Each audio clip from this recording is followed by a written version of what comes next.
Hello everyone, extra knowledge में आपका स्वागत है। आज मैं लाई हूँ यूजीसी नेट जीआरएफ से संबंधित शिक्षा शास्त्र practice set 3। Question number 1, WBL का तात्पर्य है। इसका राइट आंसर है वेब बेस्ड लर्निंग।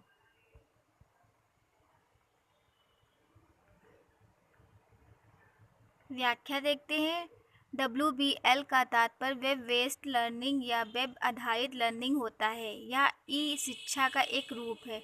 इसके अतिरिक्त मोबाइल बेस्ड लर्निंग व कंप्यूटर बेस्ड लर्निंग तथा वर्चुअल क्लासरूम इत्यादि ई शिक्षा के रूप हैं। क्वेश्चन नंबर 2, किसने यह सुझाव दिया कि संगठन प्रक्रिया के उपरांत गुणवत्ता नियंत्रण की आवश्यकता समाप्त हो जाएगी? इसका राइट आंसर है पोकायोक।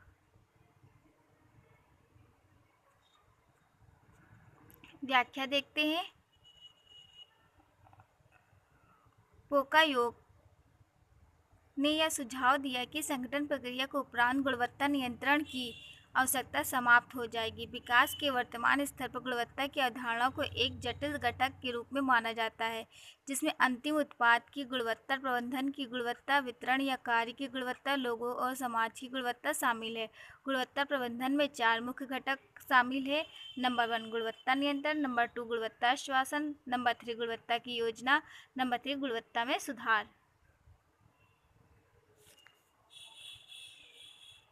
क्वेश्चन नंबर 3, पठन की विकासात्मक अवस्थाओं में जब बालक को अक्षरों को जोड़ने से भिन्न भिन्न प्रक्रिया की ध्वनियों का ज्ञान होता है तो उसे कहा जाता है।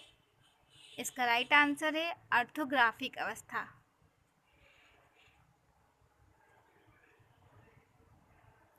क्वेश्चन नंबर 4, सर्व शिक्षा अभियान SSA ने निम्नलिखित से क्या अपनाया है? इसका राइट आंसर है निरस्त्रता नीति ना होना।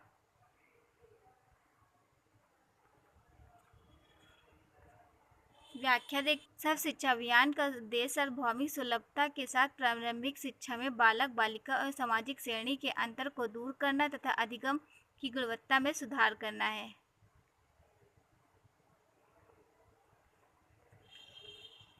क्वेश्चन नंबर 5, नौकरशाही प्रबंधन की प्रमुख सीमा है। इसका राइट आंसर है कार्य प्रक्रिया में अड़चनें पैदा होती हैं। व्याख्या है। नौकरशाही प्रबंधन की सबसे बड़ी कमी या प्रमुख सीमा यह होती है कि इसके अंतर्गत कार्य अथवा प्रक्रिया में अड़चनें पैदा होती। नौकरशाही में अनावश्यक और लंबी औपचारिकता के कारण लाल फीताशाही का जन्म होता है, जिसके फलस्वरूप कार्य में विलंब होता है। कई बार तो ऐसा होता है कि निर्णय प्रभावी होने तक उनका मूल निहितार्थ ही बदल चुका होता है।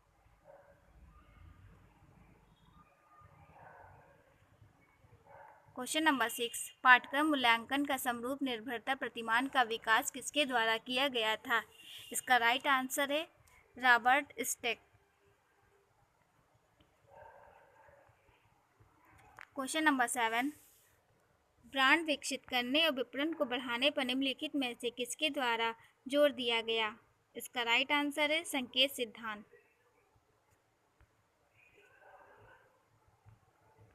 ब्रांड विकसित करने और विपणन को बढ़ाने पर संकेत सिद्धांत के द्वारा जोर दिया जाता है। सिग्नल थ्योरी और ब्रांड डेवलपमेंट मार्केटिंग और डिज़ाइन फर्म है जो डाटा चलित अंतर्दृष्टि और मानव केंद्रित डिजाइन की सहज रचना के साथ सामाजिक और व्यवहारिक विज्ञान का उपयोग करके विपणन प्रभावशीलता बनाता है।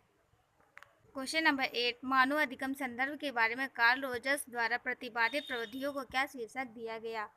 इसका राइट आंसर है आत्म प्रेरित अधिगम।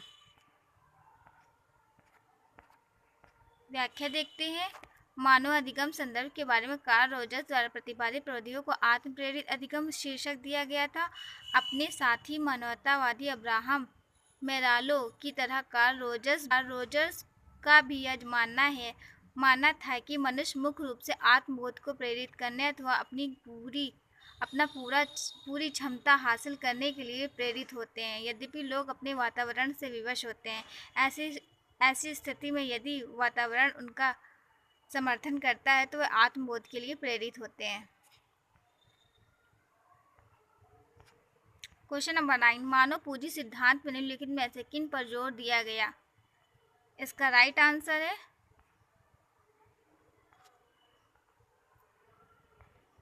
बी, सी और डी। कर्मचारियों का अभिप्रेरणा, शिक्षा पर निवेश और कर्मचारियों की सेवारत शिक्षा।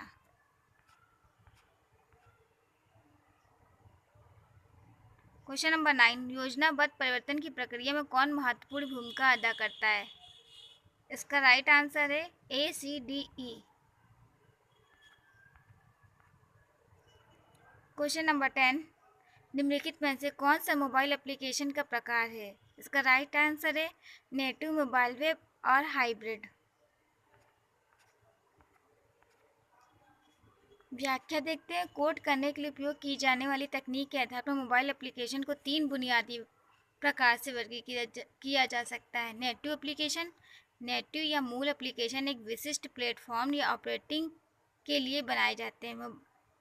Mobile web application, web app उन वेबसाइटों के उत्तरदायी संस्करण हैं जो किसी भी मोबाइल डिवाइस या ऑपरेटिंग सिस्टम पर काम कर सकते हैं क्योंकि वे मोबाइल ब्राउज़र का उपयोग करके वितरित किए जाते हैं। हाइब्रिड ऐप या ऐप्स नेटिव और वेब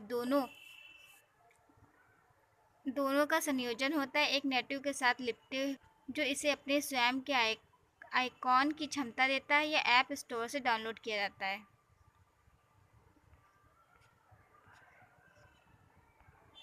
क्वेश्चन नंबर 12, सांख्य दर्शन में सर्ग को माना जाता है एक इसका राइट आंसर है प्रयोजन मूलक प्रक्रिया। व्याख्या देखते हैं। सांख्य दर्शन में सर्ग को एक प्रयोजन मूलक प्रक्रिया माना जाता है। यह एक यथार्थवादी दर्शन है। इसमें प्रकृति और पुरुष सृष्टि के विकास क्रम तथा कार्य कारणवाद का विस्तृत विवरण प्राप्त होता है। सांख्य दर्शन में मुख्य रूप से सांख्य का संबंध तत्व ज्ञान से है। यह तत्व ज्ञान प्रकृति और पुरुष, शरीर और आत्मा, जड़ और चेतन के पार्थक्य का ज्ञान है। सांख्य दर्शन सत्य कार्यवादी है। सांख्य दर्शन में 3 प्रमाण माने जाते हैं: प्रत्यक्ष प्रमाण, अनुमान प्रमाण और शब्द प्रमाण। Thanks for watching my channel.